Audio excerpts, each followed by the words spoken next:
Voy a grabar la sesión de manera que por cualquier dificultad podamos tenerla disponible y luego la subo. No actualice la fecha.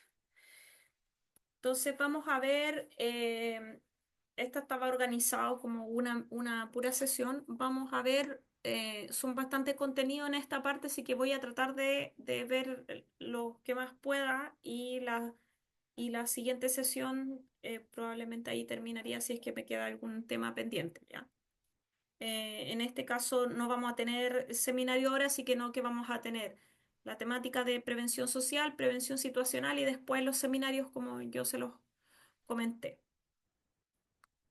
Para partir la sesión, y a propósito de lo que estuvimos viendo la sesión anterior, de los delitos, de cómo medir, digamos, eh, de cómo se pueden definir y medir delitos, violencias y otros fenómenos que están vinculados a la seguridad, vamos a partir como retomando esa discusión. Entonces, ¿qué es delito? ¿Quién y cómo se definen los delitos? Y que lo conversábamos un poco a partir de los medios. Entonces, en estas imágenes pueden ver, eh, digamos, la primera, algunos delitos comunes, ¿ya? Robos en la vía pública, celular, cartera, y la última imagen ya sería como un delito más violento de robo, digamos, con violencia, con uso de arma, también bastante común. Y aquí podemos ver otras situaciones y claro, me gustaría que a partir de las imágenes pudiesen comentar eh, qué ven aquí, digamos ustedes. Si ven algunas conductas que podemos definir como delitos y otras que quizás no son delitos o son falta o son incivilidades. No sé si ustedes pueden aquí distinguir y por qué creen que algunas de estas conductas en algún momento pueden haber sido identificadas como delito. Entonces me interesa como a ver si alguien quisiera comentar lo que pueden ver en las imágenes. ¿Qué permite definir o cómo identificamos qué es delito, qué no es delito? Seguramente la clase Carolina han estado abordando este tema desde las teorías. No sé si alguien quisiera levantar su mano. Eh, Profe, ¿acá se escucha? Sí, aquí Sí. para hablar lo ideal es que levante la mano, pero no puedo verlo en este momento, así que hablen nomás. Ah, ya. Dentro de las imágenes, claro, salen unas personas que están consumiendo alcohol y respecto de eso es una falta que lo ve como un juzgado de policía local, no es un delito y están las otras imágenes que muestra a dos personas besándose, que no es nada, pero lo que habíamos hablado en otra clase, creo, que en hace unos años atrás, por ejemplo, el ser homosexual sí estaba tipificado como delito. Claro, un delito que se vinculaba a los delitos de como ofensas a la moral o algo así, si mal no recuerdo, como en ese Claro. tipo de categorías de delitos.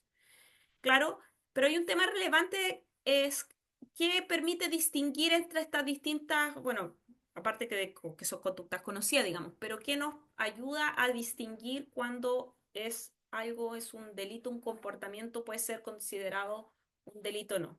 ¿Qué requerimos, digamos, qué condiciones tienen que haber para que uno pueda considerarlo un delito o no?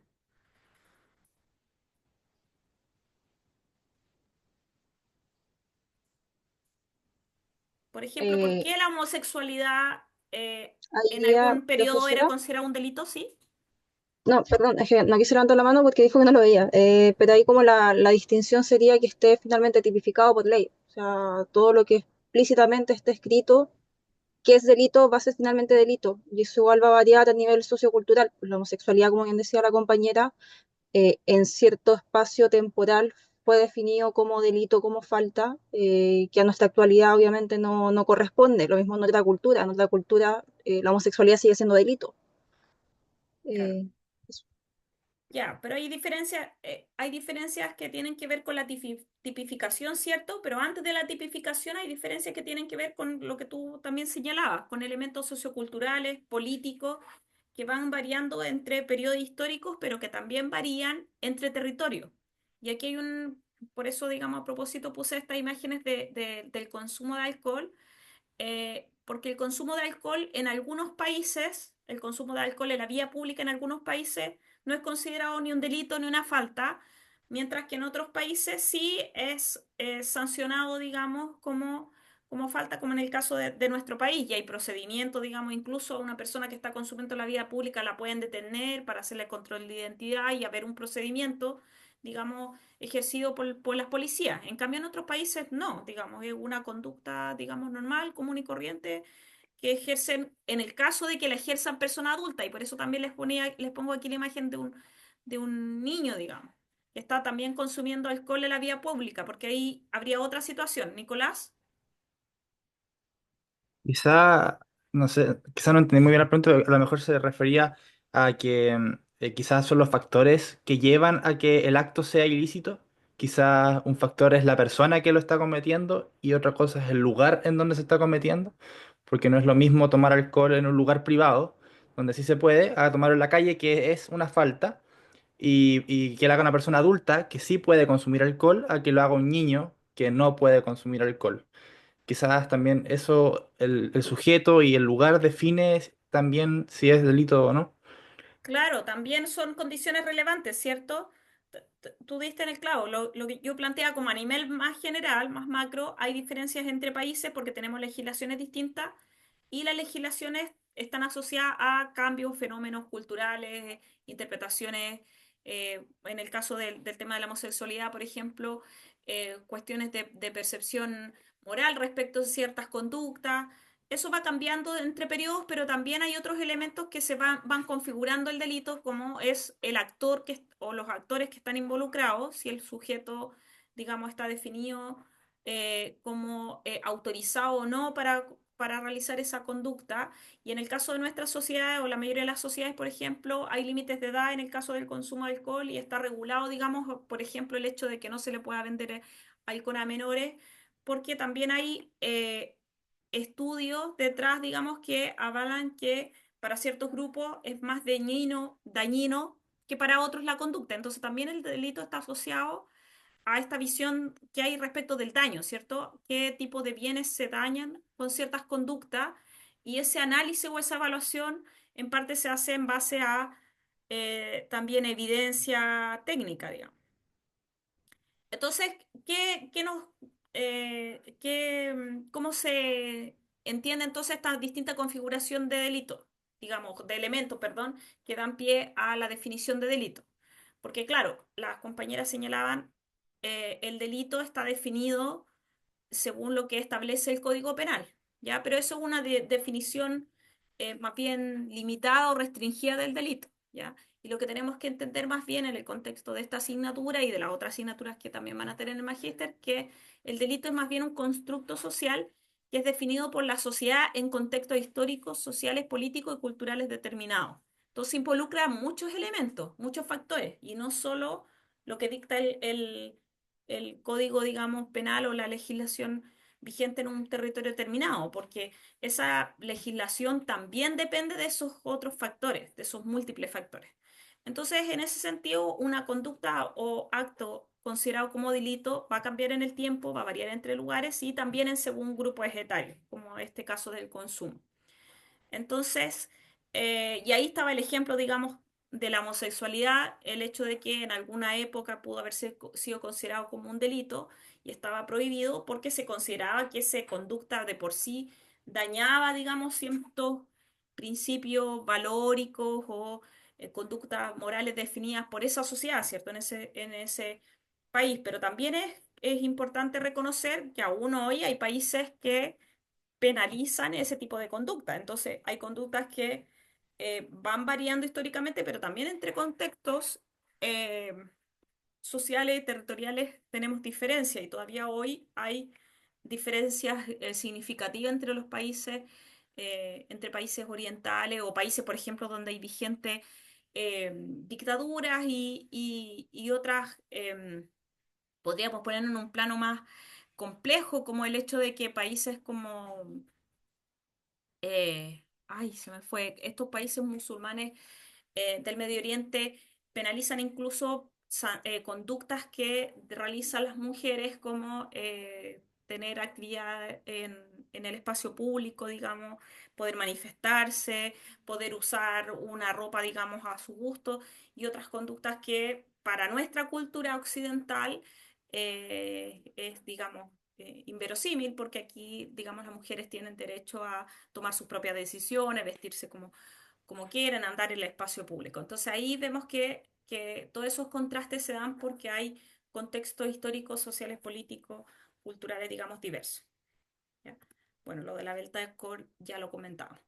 Entonces, en la definición de delitos tenemos distintas teorías que nos permiten entenderlo y varias de estas teorías ustedes las van a ver en profundidad en el curso de teorías criminológicas, ¿ya? Solo como para, en términos como de agrupación, vamos a tener por un lado teorías penales más bien clásicas y positivistas que van a tender a definir el delito de una forma más legalista, más centrado en lo que proscribe la legislación penal, mientras que vamos a tener otras teorías en el polo opuesto, teorías críticas y radicales que tienden a adherir una visión más marxista o Foucaultiana, donde se analiza cómo las fuerzas políticas y económicas juegan un rol central en la definición de los delitos y en términos así como intermedios vamos a tener muchas teorías de carácter intermedio desde la psicología social,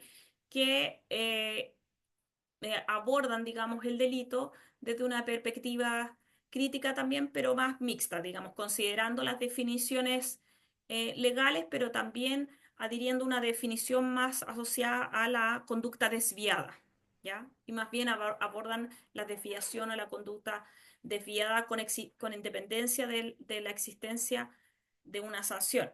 Y de hecho, varias teorías, sobre todo las críticas, las de más abajo, plantean que es la sanción la que determina, digamos, eh, el delito y cómo la persona se comporta en torno al delito.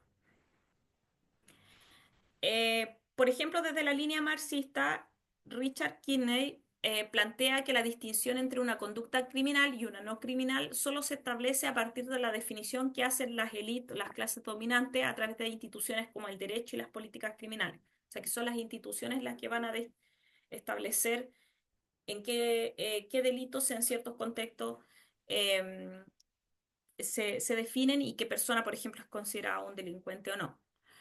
Entonces, quienes tienen acceso a puestos de poder, a posiciones, digamos, de élite, van a tener la capacidad de influir en el modo en que se definen los delitos y respecto a quién es considerado o etiquetado como criminal. Ya, respecto de eso, claro, las sociedades van estableciendo consensos en general sobre qué conductas son condenables y eso se va transformando. Pero sabemos que dentro de las sociedades no todos tenemos la misma capacidad de influencia. Entonces, estos criminólogos más críticos tienden a plantear, digamos, que son principalmente las élites las que más tienen influencia sobre la forma en que se definen las normas y las leyes. Eh, Bueno, hay una cita del autor, digamos, en esa misma línea que dice que la definición de los delitos es formulada, entonces, de acuerdo a los intereses de los segmentos de la sociedad que tienen el poder de trasladar sus intereses hacia las políticas públicas, ¿ya?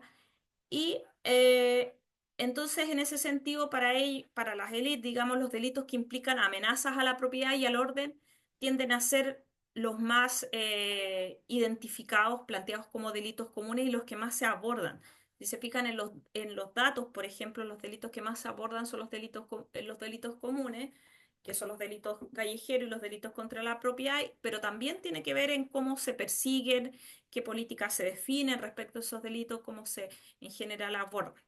Mientras que hay otros delitos que sabemos que son también frecuentes, eh, pero como no se rotulan con la misma relevancia, por ejemplo, en Chile el hecho de que llamáramos a ciertos delitos de connotación social le da una relevancia, una distinción particular, mientras que otros delitos, por ejemplo, los económicos, no los reconocíamos en ese mismo grupo y en ese sentido no los abordábamos con la misma fuerza, con la misma prioridad. Entonces, la forma como entendemos, identificamos y distinguimos los delitos es relevante, digamos. Y quién hace esa distinción también es sumamente relevante. Eso lo vimos un poco cuando yo les mostraba la sesión pasada y discutíamos esto de la categorización y qué instituciones categoriza qué y qué delitos se priorizan en la persecución penal, por ejemplo, tiene mucho que ver con esta discusión. Pero más allá de eso, bueno, como les decía, este es un tema que de todas maneras igual ustedes van a profundizar en los cursos de teoría criminológica de cómo se define delito y delincuente o criminal, digamos, y el sujeto, digamos, que comete el delito, las causas, los factores, todos esos elementos los van a abordar más en teoría criminológica.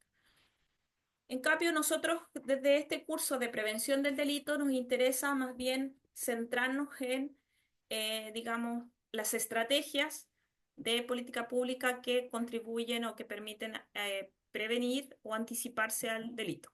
Entonces, en ese punto debemos definir qué entendemos por prevención del delito. Peter Legin afirmó que si una acción es motivada por una ofensa a la ley, cuando ésta ya ha ocurrido, vamos a hablar de control del delito. Ya cuando abordamos, digamos, una ofensa a la ley, hablamos de control del delito. En cambio, si se actúa en anticipación a la ofensa, vamos a estar refiriéndonos a la prevención. ¿Ya? En ese contexto estamos realizando prevención. Entonces, así es como se define, digamos, este ámbito, digamos, de política pública. Por su parte, desde la OMS, de la Organización Mundial de Salud, se definía, y esta definición me parece que también se la mostré en la sesión anterior, violencia se puede definir como el uso deliberado de la fuerza física o el poder, ya sea en grado de amenaza o efectivo, contra uno mismo, otra persona, grupo o comunidad, cuando este cause o tenga muchas probabilidades de causar lesiones, muertes, daños psicológicos, trastorno del desarrollo o privaciones. Ya es una definición de la violencia bastante consensuada, bastante amplia, además que aborda distintos tipos de conducta. ¿Ya? Sin embargo, como vimos también la sesión pasada, pueden haber otras definiciones más complejas, otras más amplias, otras unas más concretas y otras más ambiguas, digamos. Sin embargo, para el término para la definición de las políticas públicas en este ámbito de la prevención del delito, generalmente se utilizan estas definiciones más concretas, digamos, y más consensuadas también. Prevención entonces tiene por objeto, la prevención en general como estrategia de política pública, tiene por objeto atender los factores que propician la violencia o que propician los delitos, ¿ya? Y se contemplan en ella el conjunto de acciones destinadas a reducir los factores que propician la violencia, el delito, la delincuencia en general, para evitar que estos lleguen a manifestarse y para intervenir cuando ya han ocurrido para una adecuada rehabilitación y reinserción social. ¿Se fijan ahí la prevención eh, una definición más bien amplia? Aborda distintos fenómenos, o sea, trata de abordar la problemática de la violencia, la del delito en específico, la del fenómeno de la delincuencia en términos amplios, pero incluso hay quienes hablan de prevención terciaria y se refieren por prevención terciaria cuando ya ocurrió el delito, digamos, y hay que intervenir a personas que cometen esos delitos como en términos de rehabilitación o reinserción. Aunque en ese ámbito generalmente tiende a centrarse la prevención en grupos más bien juveniles, en jóvenes infractores de ley, más que en la población adulta, porque se entiende que cuando ya la población que ha cometido delitos es una población eh, penada adulta, ya hay una trayectoria delictual mayor y entonces en ese contexto es más difícil hablar de que estamos en ese grupo abordando o desarrollando una estrategia preventiva, digamos, porque ya hay una historia delictual detrás. Entonces, generalmente el análisis de estrategias como les decía, de rehabilitación o reinserción social en el ámbito preventivo tiende a restringirse a lo que tiene que ver con infancias y adolescencia. La prevención del delito en otra definición que esta ya es más amplia y que aborda el tipo de estrategias que involucra la prevención, dice que se puede definir como prevención del delito a toda acción orientada a evitar que el delito ocurra, promoviendo, fortaleciendo la seguridad no solo a través del sistema formal de justicia criminal, sino también a través de la promoción e implementación de estrategias que involucran diferentes sistemas informales como las escuelas, las organizaciones ciudadanas, los servicios de salud y la ciudadanía en general. Y bueno, aquí en términos de lo que es la prevención del delito, em, además, digamos, de conocer estas definiciones, probablemente algunas de ellas ustedes en su ámbito laboral ya las conocían o las manejaban. Para el curso es sumamente relevante poder conocer distintas estrategias o cómo clasificamos los modelos y las estrategias de prevención. ¿Ya? Una primera clasificación de la prevención tiende a clasificarlo de acuerdo al momento en que se actúa, el momento en que se interviene. Una segunda clasificación refiere al tipo de intervención que se realiza, cuál es el propósito, el objetivo que tiene esas intervenciones. La tercera clasificación refiere al grupo poblacional y la cuarta según el contexto en que tienen lugar las acciones. ¿Ya? En el texto de Damer y Luneke 2004 plantean esta clasificación y también este que cito aquí abajo, que es el marco estratégico para la prevención de la violencia de Zika, que también hacen esa clasificación y entregan además ejemplos y todo, son bien útiles para ello. Entonces, em, no estoy segura si ya le subí esos textos, pero voy a revisar ahí en la bibliografía complementaria si están disponibles. Entonces, eh, combinando, digamos, estos distintos ámbitos, podemos tener que, en términos de los niveles de prevención, eh, vamos a tener la dimensión temporal, la dimensión que les señalaba del objeto principal, del objetivo y del grupo objetivo. Y hacia el otro lado tenemos en las columnas si se trata de una prevención primaria, secundaria o terciaria. ¿Ya? La, la- Estos tres niveles de prevención primaria, secundaria y terciaria refieren principalmente cuando lo vemos así de la primer punto de vista, perdón, en relación a la temporalidad. eh, la prevención primaria siempre es la prevención que se desarrolla antes de la ocurrencia de todo tipo de delito y violencia y según el objeto principal tiende a definirse como una prevención universal. ¿Ya? Entonces, cuando vean ustedes los textos que hablan de prevención universal y todo, ya, se refiere a esa prevención más bien inespecífica, podríamos decir, más ambigua, que tiende a orientarse a la prevención en términos universales y en términos del grupo objetivo, no se hacen mayores distinciones.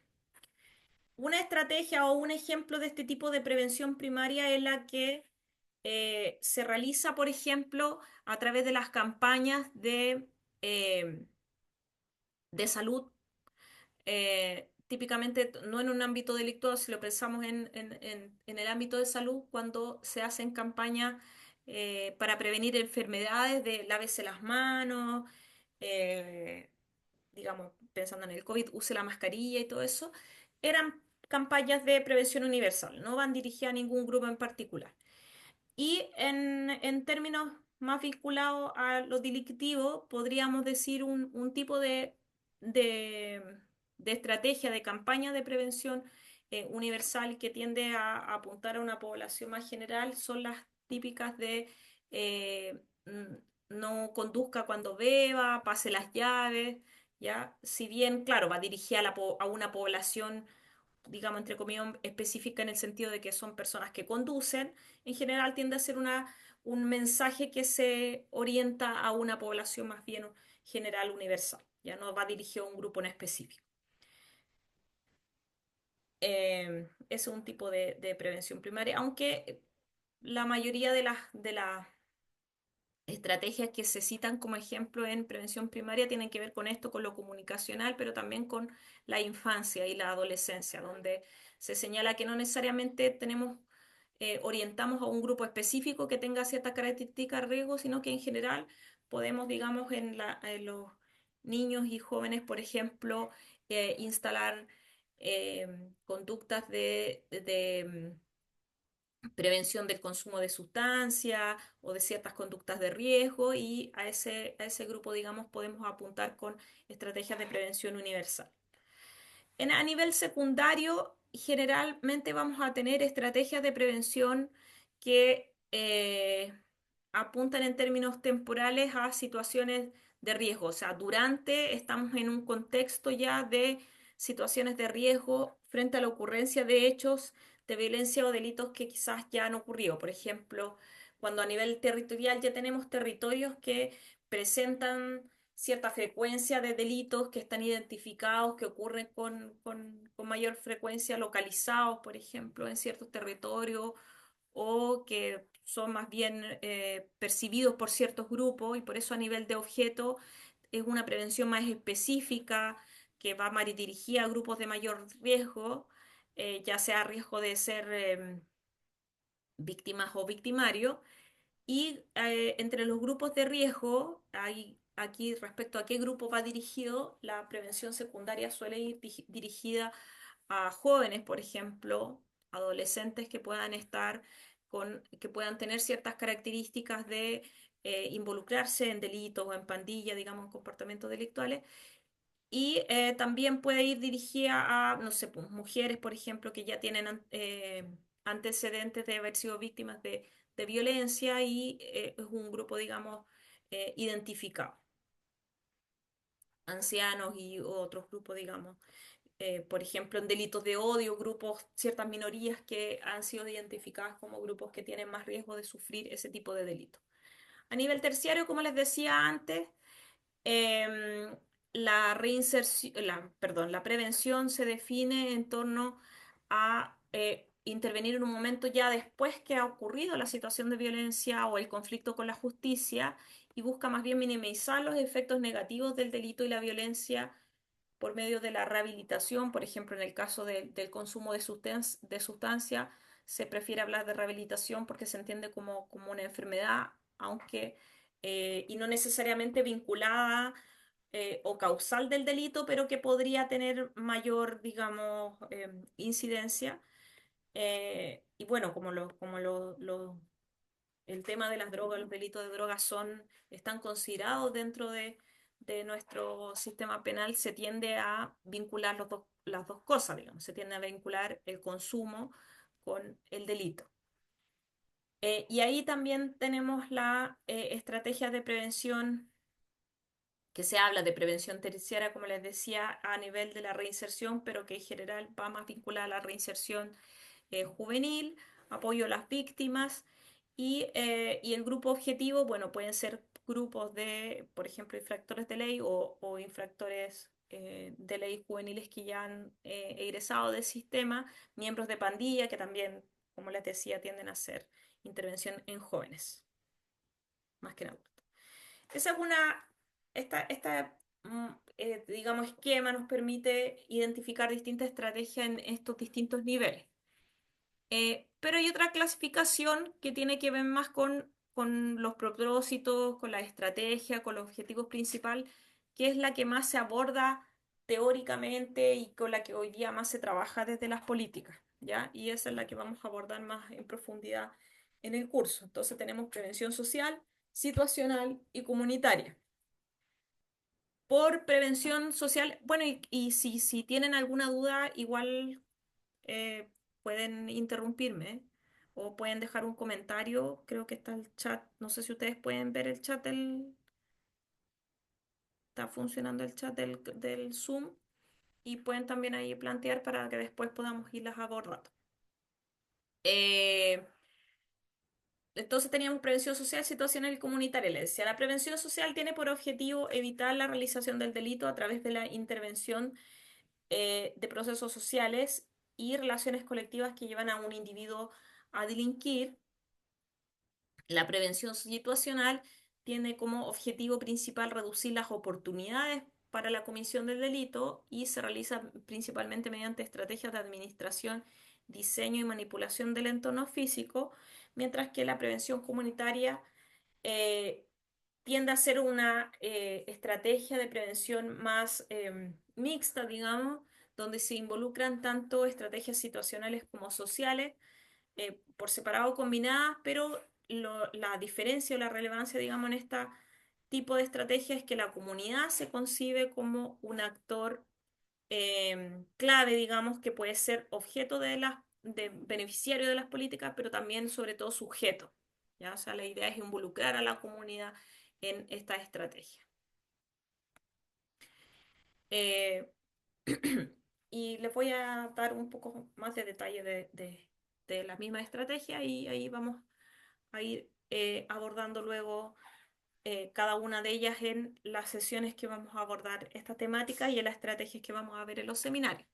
Entonces, la prevención social, tenemos que los objetivos de este tipo de estrategias se localizan, como les decía, sobre todo en las causas o predisposiciones sociales, los factores sociales, psicosociales o estructurales que hacen que los individuos cometan delitos. Y este tipo de políticas tienden a orientarse hacia grupos focalizados, podríamos decir, este es un tipo de prevención que tiende a orientarse hacia lo específico o a este nivel secundario. Por ejemplo, en el caso de niños y jóvenes, tiende a orientarse hacia niños que, por ejemplo, no están escolarizados o son desertores escolares, donde han habido situaciones de violencia intrafamiliar o abandono, jóvenes que han estado en centros de detención de menores, digamos, y también asociados al consumo de sustancias, como les decía. Entonces, en esos grupos que están identificados porque en el fondo enfrentan estas situaciones de riesgo, suele, digamos, ser los grupos que se abordan desde estas estrategias preventivas de prevención social. Ay, se quedó pegado. La prevención situacional, en cambio, tenemos aquí estrategias y acciones orientadas a disminuir oportunidades de comisión de delitos, principalmente mediante prácticas disuasivas en los lugares donde estos se concentran. ¿Ya? Bueno, la prevención situacional funda su base sobre teorías que tienen que ver con la oportunidad, con las actividades rutinarias y bueno, lo vamos a ver en la sesión siguiente. Y también hay otra metodología que sustenta la prevención situacional, que es esta Crime Prevention through Environmental Design, que es la sigla famosa del CEPTED, que también la vamos a ver cuando veamos prevención situacional. Por último, como les decía, la prevención comunitaria incluye tanto estrategias situacionales como sociales, diferenciando por este rol más relevante que se le da a la comunidad, y ahí se destacan acciones donde la comunidad es responsable, se reconoce como responsable de su seguridad, pudiendo fortalecer mecanismos de cohesión y control social informal. Entonces se busca empoderar a la comunidad, fortalecer lazos sociales, involucrarla, por ejemplo, en el diseño conjunto de proyectos de intervención a nivel local, se trabaja más a nivel territorial. ¿Ya? Y esa era hasta ahí como una pincelada como para que vieran el esquema en el fondo de las distintas líneas de prevención que vamos a ver a lo largo del curso. Y ahora me voy a meter en el tema de la criminología del desarrollo, vinculándolo con las estrategias de prevención social. ¿Ya? Aquí vamos a hacer un paralelo, vamos a tener un paralelo con el curso de la profesora Carolina Villagra, porque ella es psicóloga y, digamos, profundiza bastante en esta línea teórica. Bueno, ella va a abordar estas teorías y otras, digamos, y probablemente va a darle más énfasis de lo que yo le voy a plantear. Yo principalmente voy a ir planteando algunos elementos de las teorías para irlo conectando con la evidencia que va a sustentar ciertas estrategias de política pública. Más que nada por eso, digamos, hay que darle como el contexto teórico igual, porque en el fondo me permite demostrar que ciertas estrategias preventivas se van desarrollando a partir de ideas que se tienen respecto del delito, de los factores que lo producen, de cómo se desarrollan, digamos, los actores que cometen delitos, ¿ya? Porque si no, digamos, haríamos estrategias de políticas públicas en el aire. Bueno, la criminología, habiendo hecho esa aclaración, la criminología del desarrollo, entonces, esta corriente toma elementos de teorías biologicistas, psicológicas y teorías sociológicas clásicas del delito para plantear, digamos, su comprensión del fenómeno. Y bueno, la principal diferencia es que mientras las teorías psicológicas, las teorías positivistas iniciales que explicaban el delito desde una perspectiva psicológica o centrada en factores psicológicos, tendían a centrarse en el sujeto como en su individualidad, digamos. Y ahí buscaban como elementos ya sea de elementos de la personalidad o de ciertos patrones o patologías psicológicas para explicar el delito.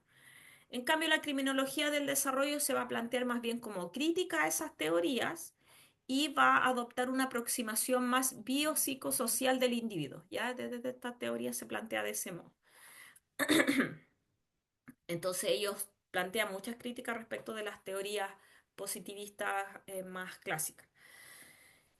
Un estudio precursor en esta línea se desarrolló en los años 30, el estudio de Sheldon y Eleanor Glueck, y estos investigadores lo que hicieron fue realizar un estudio longitudinal en una corte de niños en Boston, tomaron una corte de 1.000 niños y hicieron varias mediciones en el tiempo, o sea, hicieron un seguimiento, digamos, de esos niños que luego se convirtieron en adolescentes y en 1950, o sea, después de haber hecho por lo menos 2 décadas de seguimiento, sacaron las principales conclusiones, hallazgos de su estudio. Ellos concluyeron que las conductas delictuales en adultos pueden ser predichas por conductas de riesgo y delitos en la adolescencia. Bueno, de hecho, cuando toman la corte de niños, no es que sean niños tan pequeños, creo que partían como de los 8 años las muestras, digamos, que ellos hacen seguimiento. 8 o 10 años, generalmente cuando se hacen estos estudios de seguimiento se toman como esa edad. Y ahí los factores que ellos detectaron como explicativos, digamos, de las conductas de riesgo y delito tenían que ver con problemas en la familia, débil disciplina, vínculos débiles, deprivación en la familia, desórdenes mentales, presencia de desórdenes mentales, entre otros.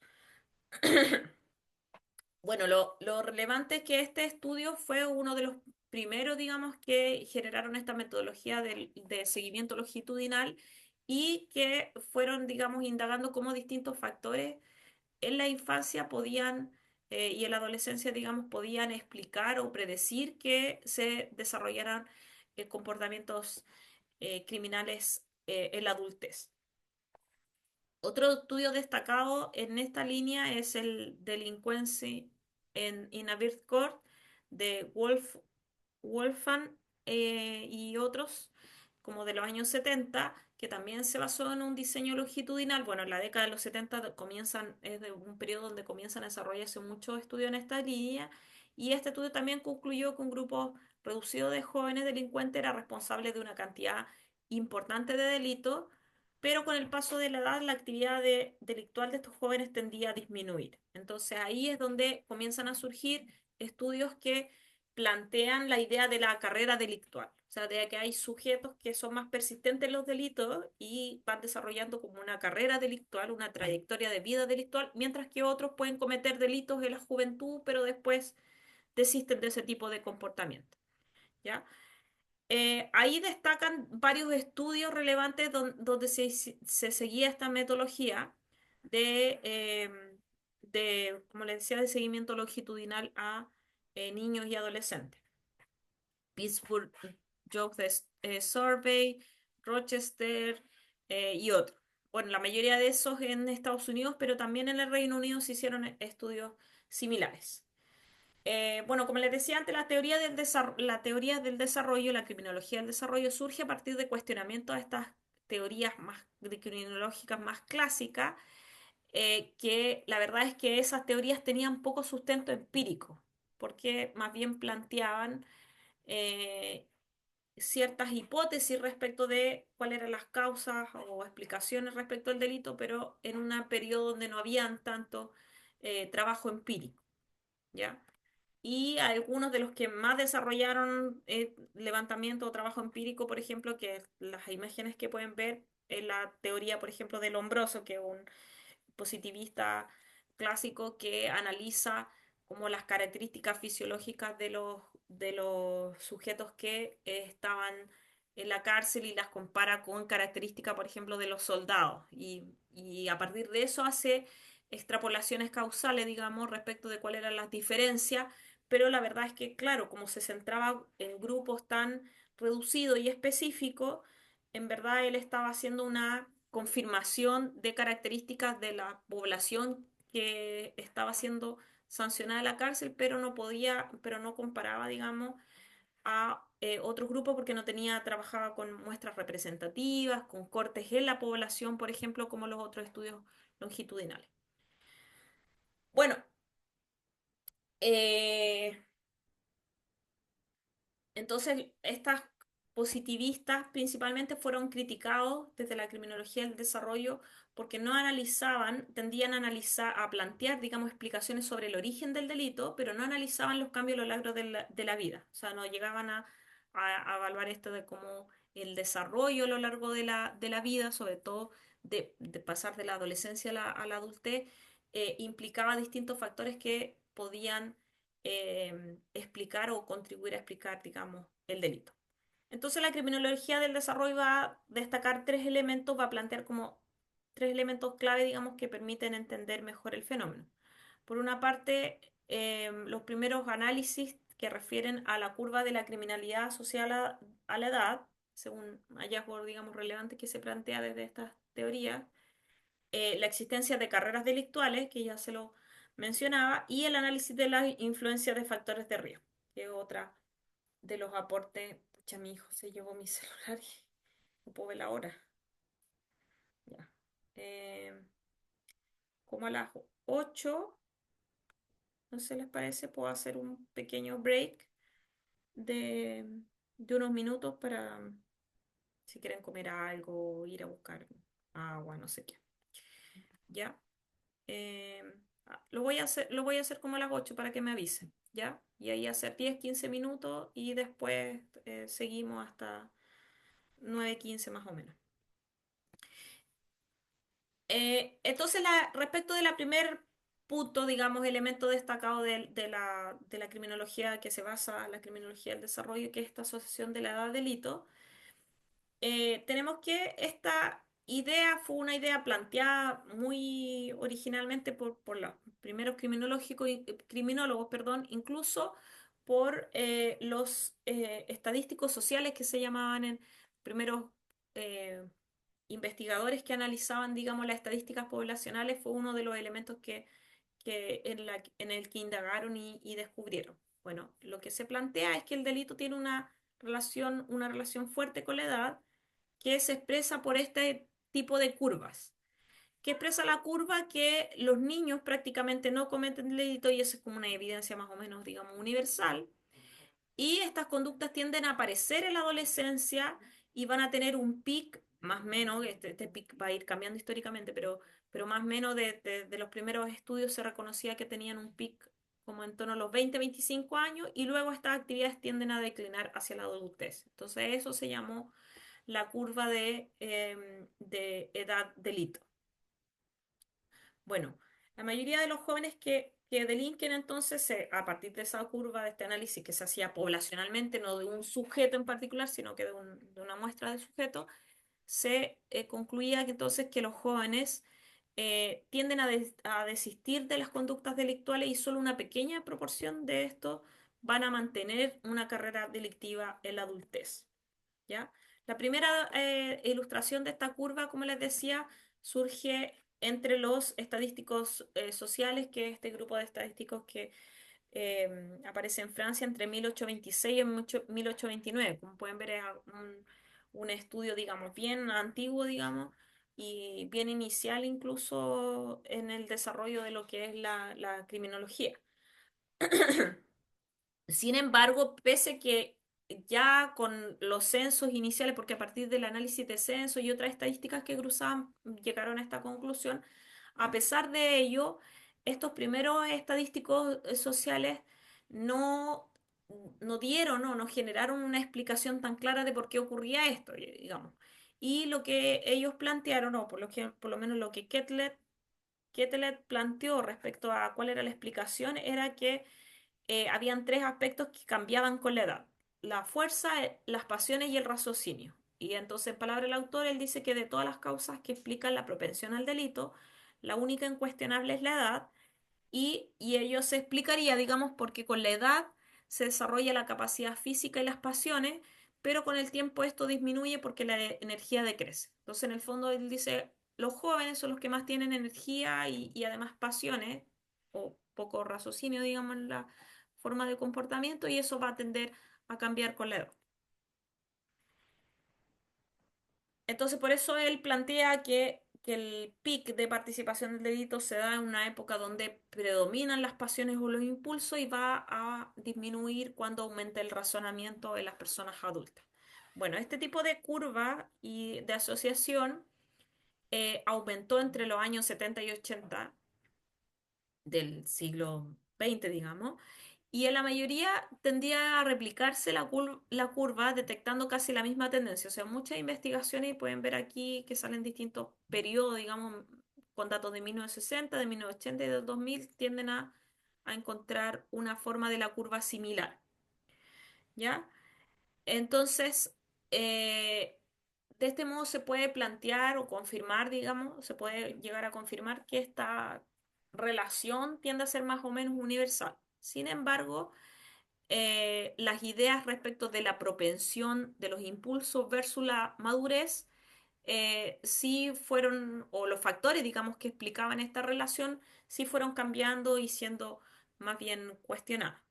Por ejemplo, Hirschi y Gottfredson afirmaban que en la infancia el control de la familia sería como el elemento clave que minimizaría la propensión a cometer delitos, ¿ya? Porque los hijos, digamos, los niños y niñas están más controlados y sujetos, digamos, a la familia, al control familiar, mientras que la propensión aumentaría en la adolescencia, donde viene toda una etapa de rebeldía y de separación, digamos, distinción respecto de la familia, pero con la edad eso decrecería porque estos autores hablan de que con la edad vendrían otros elementos de control, por ejemplo, la nueva familia, el matrimonio y relaciones sociales o laborales que van generando otros mecanismos de control.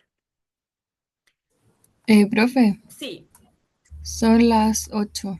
ya.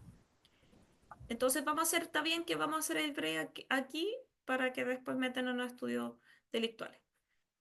Perdón, estudios sobre carreras delictuales. Ya, hagamos un pequeño break para que me permitan ir a tomar algo. Y 10-15 minutos máximo, ¿ya? Voy a poner pausa. Y ahí, si tienen consultas, comentarios, los hacemos, ¿ya? Audio.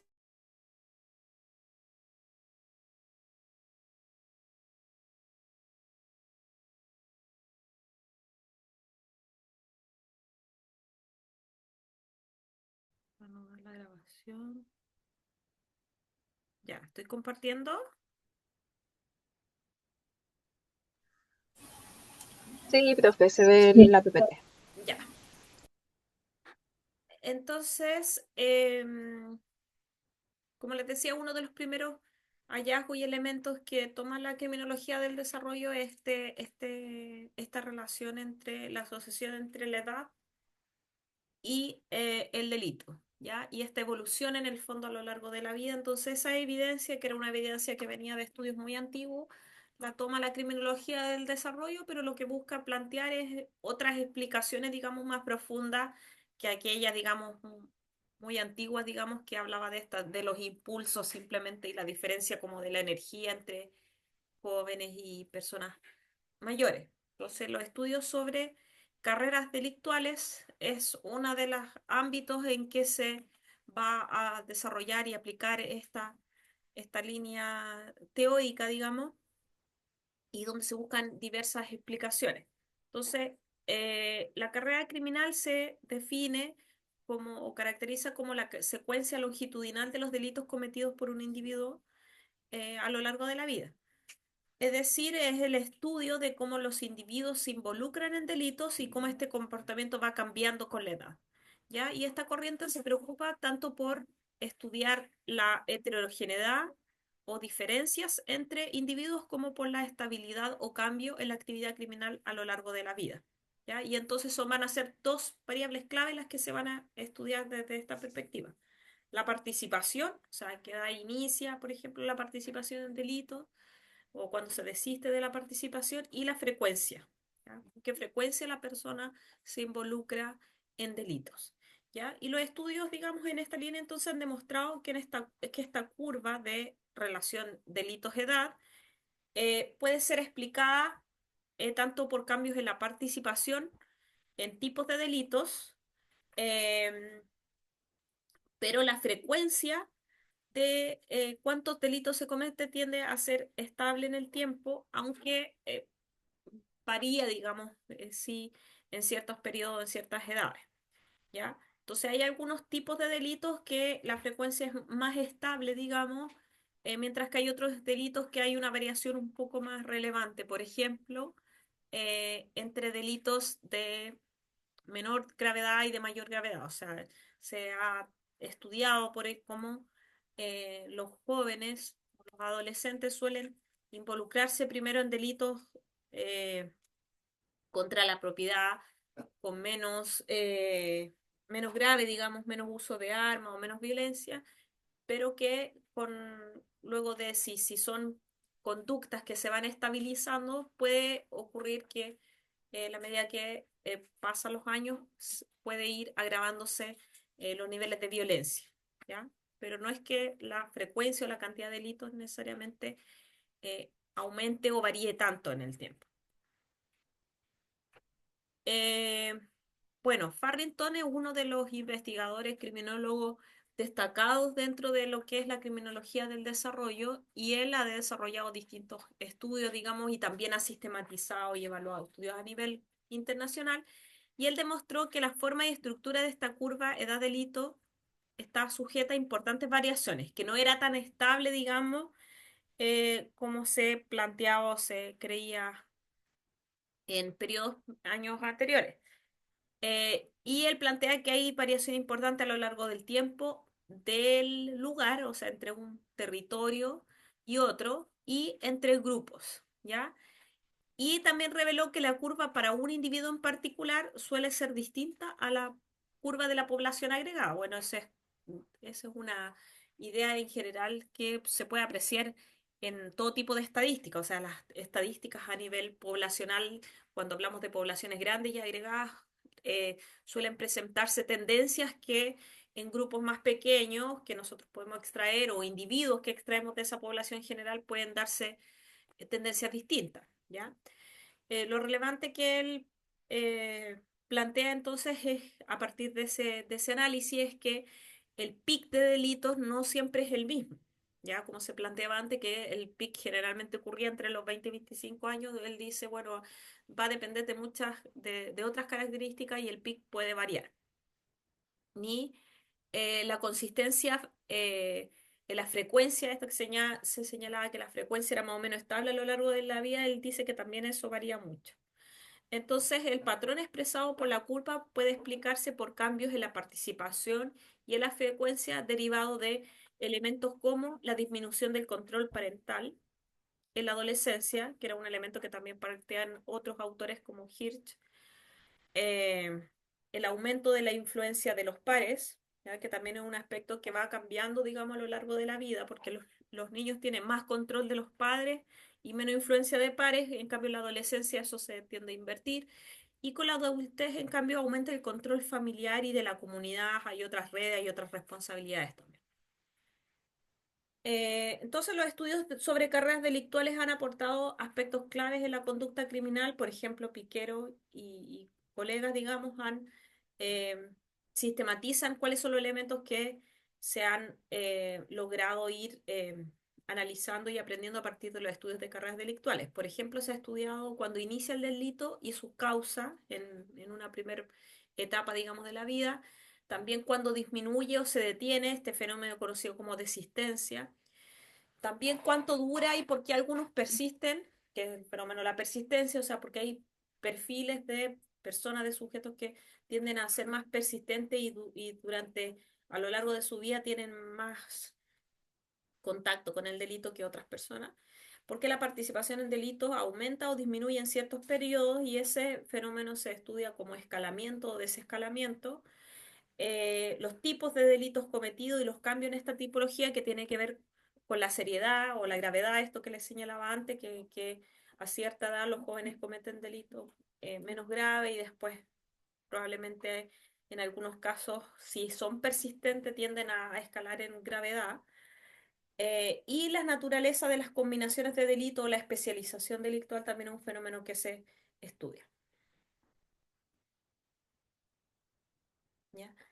Y bueno, por ahí otro autor destacado dentro de este ámbito es Moffitt, que plantea que la existencia, que existe, digamos, delincuencia limitada a la adolescencia, mientras que hay otros sujetos que pueden ser caracterizados como delincuentes persistentes, que tienden a continuar en la adultez.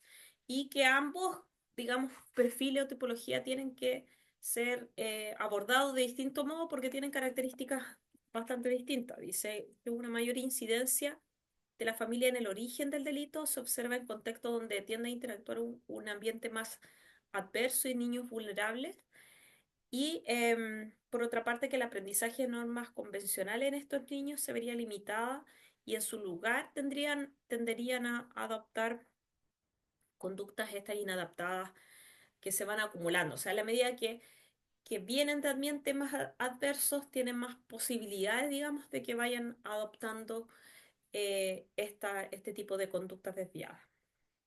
Y bueno, según el autor, entonces, el síndrome de conducta persistente, antisocial persistente, puede ser considerado como una anormalidad psicopatológica en la medida de que se suman varias características, digamos, se acumulan varias características o factores que explican eso en algunos sujetos en particular, pero que no es una conducta tan típica, digamos. Por eso, si uno analiza, por ejemplo, las estadísticas, siempre se plantea que hay un porcentaje o un grupo muy reducido que comete muchos delitos, que son sujetos, digamos, que tienden a hacer carrera delictual y a cometer muchos delitos. Pero la mayoría, dice, en cambio, de la delincuencia tiende a estar limitada a la adolescencia y puede considerarse más bien como un comportamiento normal, incluso. ¿En qué sentido? De que puede ser individuos que no tengan factores de riesgos tan claros, no tengan una historia necesariamente antisocial o incluso en familia, digamos, que tengan situaciones realmente, digamos, que uno pueda identificar como elementos adversos, pueden llegar a cometer delito en la adolescencia, pero después dejar ese tipo de comportamiento. Entonces, ese tipo de comportamiento tendería a desaparecer. Y por último, vamos a tener los estudios sobre factores de riesgo, que van a ser otra línea que va a aportar dentro de esta criminología del desarrollo, va a ser la que más va a aportar, de hecho, al desarrollo de políticas preventivas, ¿ya? Esta aproximación ha emergido en los años 90 y está vinculada a esta teoría del desarrollo, pero aquí lo que han ido, digamos, abordando es qué factores pueden incrementar el riesgo de la conducta delictual y a partir de esos factores que se ha tendido a asociar estos estudios, este tipo de estudios con la prevención, con la estrategia de prevención. Bueno, factores de riesgo, un concepto que se puede definir como cualquier característica adversa, circunstancia o conducta que puede ser identificada y medida y que va a tener como, o que puede tener como consecuencia conductas eh, identificadas como delito. Y para poder establecer esta relación causal entre el factor de riesgo y el delito, eh, lo que se desarrolla, digamos, metodológicamente son estos estudios que ya les he comentado de tipo longitudinal, donde ellos permiten ir identificando cambios en el fondo a lo largo de la vida de la persona y, y a partir de eso se puede después asociar, digamos, que hay elementos claves que pueden ser los gatilladores, digamos, de la conducta delictual. Entonces, Farrington afirmaba que el paradigma de la prevención de factores de riesgo presenta la ventaja de vincular esta explicación más bien teórica. La prevención del delito vincula la investigación aplicada, la academia y las políticas públicas. En general, él dice es un paradigma fácil de entender y de comunicar y por eso tiende a ser mayoritariamente aceptado por gestores públicos, ejecutores y público en general. Y por eso esta corriente ha tenido gran influencia en el desarrollo de políticas públicas, sobre todo, por ejemplo, en el contexto del Reino Unido y de Estados Unidos. Bueno, para Farrington, la delincuencia surgiría por un proceso de interacción entre el individuo y el ambiente, y en eso ellos siempre se van a plantear como más críticos de la criminología positivista, esta biológica o psicológica inicial, porque ahí casi todas las explicaciones se centraban en el individuo. En la criminología abordan elementos del medio ambiente que pueden ser clave.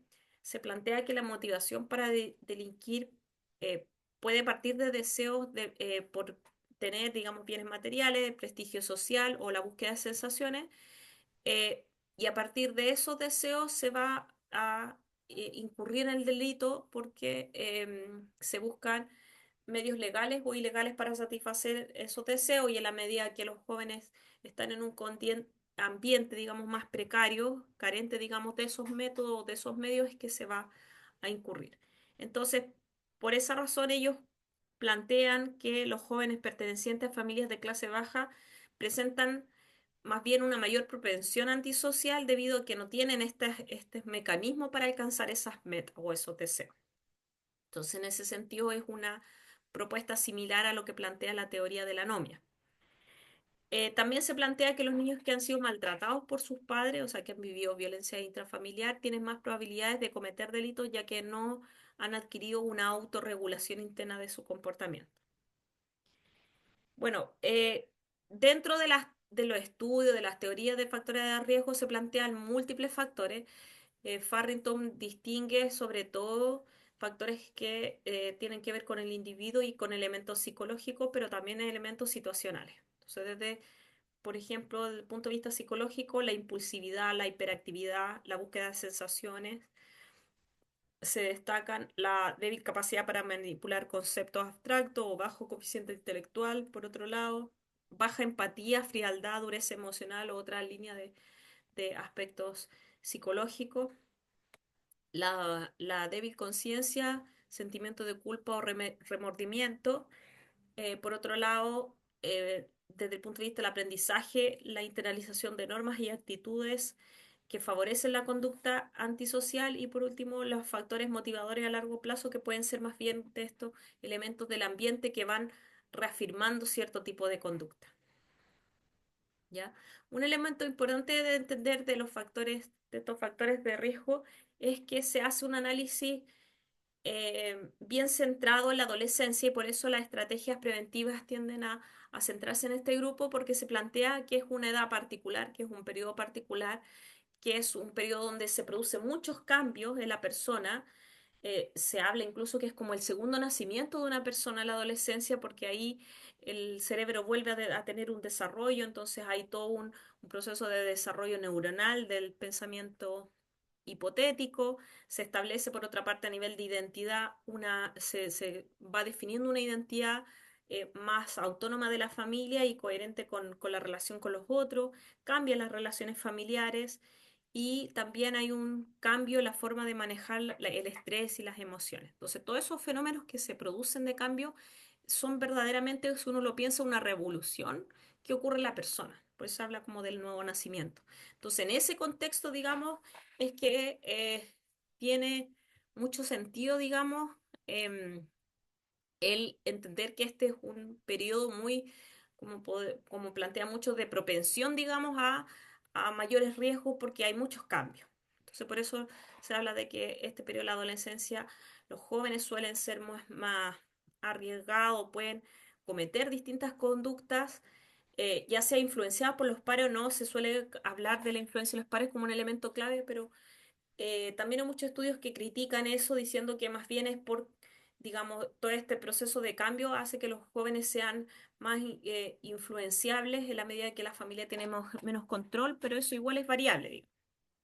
pero no sería el único elemento.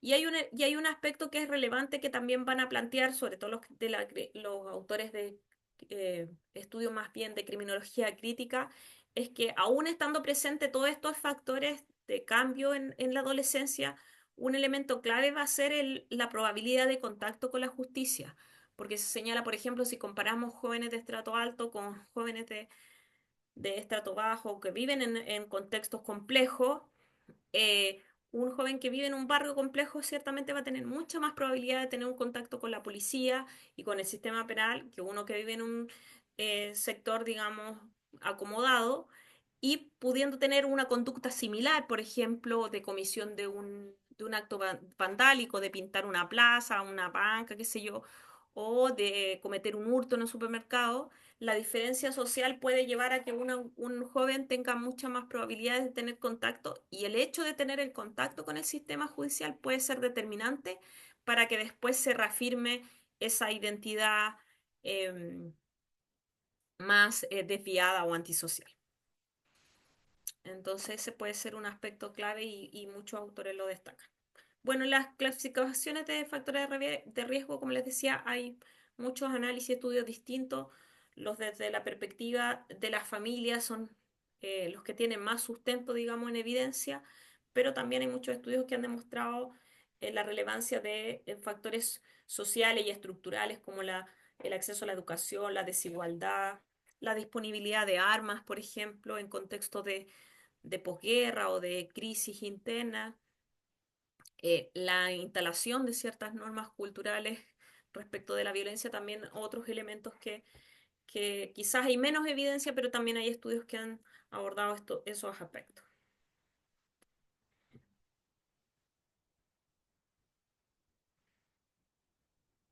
Denme un minuto.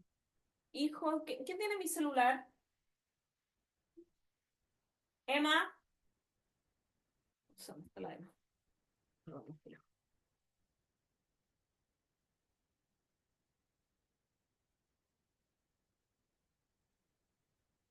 Voy a avanzar un poco más rápido porque quiero eh, que veamos, que abordemos más el tema de las políticas preventivas. Entonces, hay diversas críticas a estas vertientes de factores de riesgo. Ahí después probablemente con Carolina van a profundizar en varias de ellas. Muchos elementos tienen que ver con el hecho de que muchas de estas investigaciones se tendieron a enfocarse en los factores de riesgo al inicio, o sea, qué explica el inicio del delito, pero se quedaron, digamos, en ese tipo de estudio y no desarrollaron mucho el tema de la carrera delictual a lo largo de la vida, digamos, porque hay algunos estudios que sí abordaron ese tema, pocos, por ejemplo, el de Lau y Samson, un estudio muy famoso donde ellos analizaron a sujetos ya adultos y hicieron como una visión más bien retrospectiva para darse cuenta que muchos a lo largo de la vida, aún habiendo sido cometido delitos en la juventud, podían desistir por distintos fenómenos. Y ahí hay más explicaciones que son necesarias de abordar más allá de los factores de riesgo que pudieran estar al inicio de la historia delictiva. Entonces ahí en ese punto, como les digo, les recomiendo, probablemente lo van a abordar más en detalle en la clase de Carolina Brillaire, entonces no voy a ahondar, pero lo va a estar en el PPT y lo pueden revisar.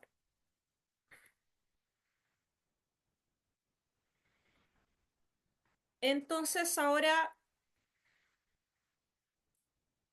eh, respecto de la aplicación de estas corrientes y ahora la vinculación, vamos a vincularlo con los programas y las estrategias de prevención social. Bueno, la criminología del desarrollo, como planteaba esta cita de Farrington, ha tenido bastante aplicación porque permitió hacer esta asociación con las políticas públicas. Eh, Pese a todas estas críticas que pudieron desarrollarse por distintas vertientes y estudios criminológicos, muchos investigadores desde la criminología del desarrollo tuvieron la posibilidad de vincularse y participar en agencias de desarrollo de políticas preventivas de justicia criminal en Estados Unidos y en el Reino Unido, o incluso desde la academia contaron con buenas fuentes de financiamiento y en ese sentido aportaron bastante al desarrollo de políticas públicas. Entonces, por esa razón, las propuestas de estos grupos tuvieron bastante influencia. Respecto del elemento esto de haber sido impulsores de políticas públicas, es destacable el hecho de que los seguidores de esta corriente se hayan vinculado bastante con las políticas públicas, porque es un tema siempre bastante cuestionado, digamos, la dificultad de vincular la evidencia con el diseño de políticas, con el enfoque que van tomando las políticas. Entonces, hay varias experiencias de ese tipo. Por ejemplo, bueno, esto aquí algunos ejemplos, un ejemplo de un programa de intervención multimodal en Estados Unidos, el proyecto de Seattle. Farrington, por su parte, en UK ha participado en diversos programas de investigación financiados por el gobierno, generando toda una línea de evidencias y influencia en las políticas públicas. En Escocia, perdón, destaca el estudio de Edinburgh Study of Youth Transition, eh, que aquí está el link y pueden visitarlo porque ellos desarrollaron también estos estudios longitudinal, pero a la vez también participaron en diseño y evaluación de políticas públicas, entonces hay una vinculación más fuerte de esta evidencia. Y bueno, y otra explicación clave respecto a eso es que este tipo de políticas públicas, como se señalaba Farrington, hacen sentido, son fáciles de comprender, entonces tienen un rol, eh, están como bien legitimadas dentro del desarrollo de las políticas públicas y por eso han tenido la posibilidad de generar bastante incidencia, ¿ya? O sobre todo desde el punto de vista que han ofrecido soluciones y programas concretos que pueden ser medibles, evaluables y que han demostrado buena evidencia, ¿ya? Aquí yo tenía un ejercicio de aprendizaje y de discusión, eh, pero que es más para desarrollar en el aula. Entonces yo se les voy a dejar este video, si ustedes quieren verlo, bueno, la planificación del curso, como les decía, siempre hay unas recomendaciones que yo hago de videos o de estos tipos de charlas TED que pueden ustedes ir viendo, ¿ya? Pero aquí me interesa entrar al tema de los programas de prevención, de qué funciona y lo vamos a retomar probablemente lo que no alcance en la próxima sesión, ¿ya? Desde el estudio de las políticas públicas, la evaluación de políticas públicas, como les contaba antes, hubo un momento en que se generó una época de mucha desesperanza, digamos, de que la prevención y la reinserción no tenía efecto, que fue, como les decía, como a fines de los 60, pero después de varias décadas de investigación criminológica, los programas de prevención fueron tomando, digamos, relevancia y empezaron a generar resultados positivos. Entonces, en este artículo que yo lo está recomendado dentro de la bibliografía obligatoria del curso, estos autores, es bien interesante el artículo porque ellos realizan una revisión sistemática de estudios y evaluaciones que en las últimas 2 décadas han generado evidencia sobre la efectividad de programas y prácticas preventivas. Esperemos un segundo.